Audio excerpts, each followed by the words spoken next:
Ang pag-on ko nito, hindi siya umiinit. Yung pag-on ko nito, hindi ito umiinit. So yun pala ay dahil nag-reset iyan. Yan. Ito yan. Nag-reset pala yan. Ito.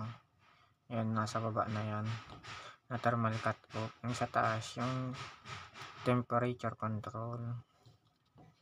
At ito naman na may dalawang wire na puti. Yan yung heater coil.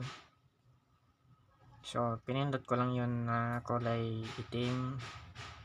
At na-reset na siya. So, okay na siya. Testingin natin. Okay, so ayun. Naibalik ko na. Ayan o. Ito yung AC plug. Saksak muna natin. Ayan, naka-plug na. Tingnan natin kung ano, nag-power. Ayan, nag-power. Tingnan natin yung dalawang switch. Ayan. Gumana yung cold. Yung hot hindi pa dahil hindi pa bumaba. Mainit pa ito eh. O, mainit pa. Mainit.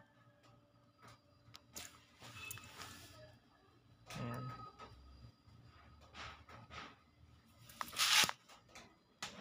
Okay, nalinisan na lang natin mamaya bago i-pull out sa customer natin.